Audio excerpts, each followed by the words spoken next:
Hello, welcome back everybody on English Anus, your favorite YouTube channel. And I know you are coming here today to learn some daily or some useful expressions that are extremely important for you.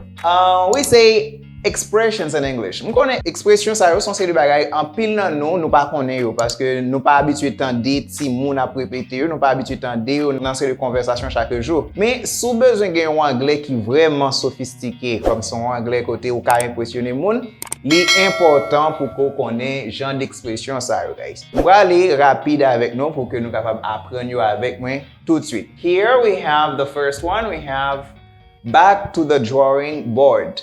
Back to the drawing board. The expression is back to the drawing board.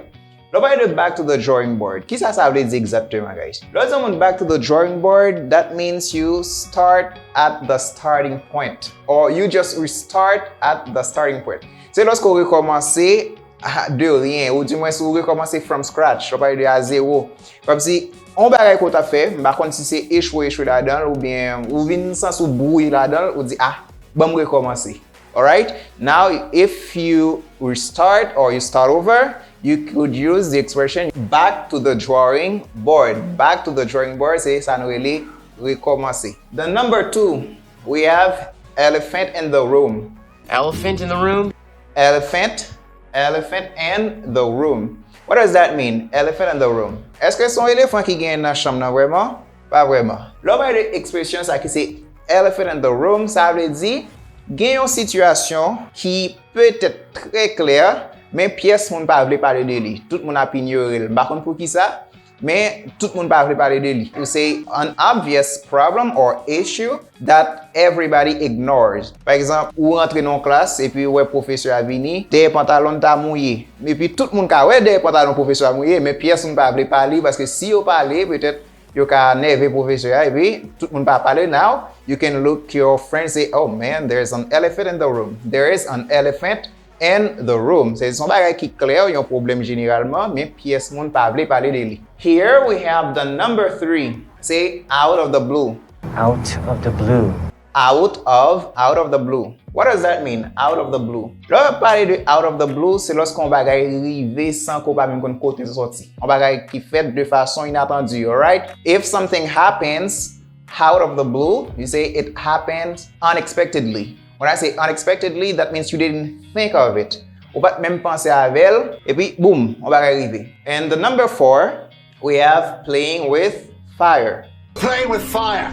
Playing with fire. That's so maybe familiar to Haitian people. M'kwe ke nan pile moun kon ti expression sa lò zon moun ap jwe avec zife. What does that mean exactly? Lò zon moun ap jwe zife. C'est lorsque moun nan la prend de risque, la prend de bagay peut-être ki gen danger là-dedans, okay? You're taking too much risk. If you're taking too much risk, you're just playing with fire.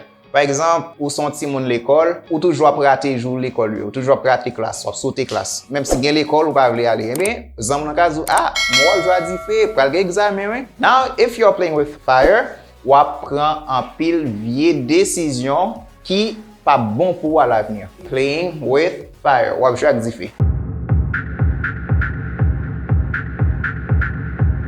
And the next one, we have having cold feet. Have cold feet. Having cold feet.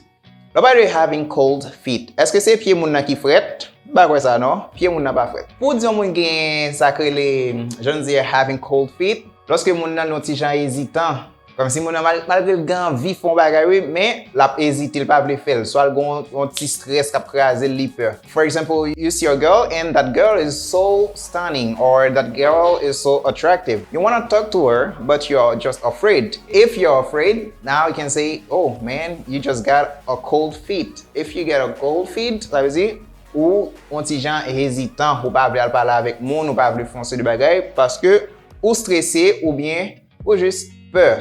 And the number 6, we have pull someone's leg. I think he's pulling your leg. Pull someone's leg. What does that mean? Pull someone's leg. C'est lorsque ou ap moke un moun. Alright? If you're making fun of somebody or you just tease that person, you just pull that person's leg. C'est pas pied moun nan wap rale vre, non en réalité. Malgré gen moun nan réalité k'ap rale zote moun nan vraiment. Alright? Stop pulling my legs. Sispan amedim. Sispan mokim. You see? Pull somebody's or someone's leg. The number 7, we have my cup of tea. Not my cup of tea. Or not my cup of tea. Not my cup of tea. M'a expliquer. Si que ou reme yon bagay réellement ou vraiment enjoy it, you say it is your cup of tea. For example, we can say that soccer is my cup of tea. Son bagay que I really interested in. If you're really interested in something, it is your cup of tea. But if you are not interested in that thing, it is not your cup of tea. Alright? It is not your cup of tea. Ça veut dire, si pa bagay ou danse kou la vel même, an bagay sa, rit kampi loin, li pa pou ou, pa remel, ou pa fel. You say, my cup of tea, and the negative way you say, this is not my cup of tea. And the last one, we have barking up the wrong tree. Barking up the wrong tree. Barking up the wrong tree. What does that mean? Barking up the wrong tree. Si nou ta mize sou mot sa spécialement ki se bark, généralement se bête tan kou chien ki bark. Ba de jappé. Ok? On parle de bark. Eh bien, si que you bark up the wrong tree, ça veut dire ou ap suivre yon chemin peut-être qui pas normal, peut-être ou trompé. Par exemple, on dit ou gon problème, ou pense c'est un monde qui faut gen problème ça pendant ce temps monde ça lui même ni vraiment innocent. Alright, you just barking up the wrong tree. Haïtien c'est comme si les gazou ou quitter cheval là ou bat makout là. Alright, you just barking up the wrong tree. And I hope guys you can practice these expressions. As I said it earlier, these expressions are going to help you build your confidence in speaking English. Before leaving, I'd like you to repeat them for the last time. We say back to the drawing board, back to the drawing board. The second, we have elephant in the room, elephant in the room. The number 3, we say out of the blue, out of the blue, out of the blue. The number 4, we have playing with fire, playing with fire, playing with fire. Here we have having cold feet, having cold feet. The number 6, we have pull somebody's leg or pull someone's leg. Here we have my cup of coffee, my cup of tea, my cup of tea, or this is not my cup of tea. Ça c'est lorsqu'on paramen ou mette not là. And the last, we have barking up the wrong tree, barking up the wrong tree. And I hope that video helped you a lot, guys, with your speaking ability.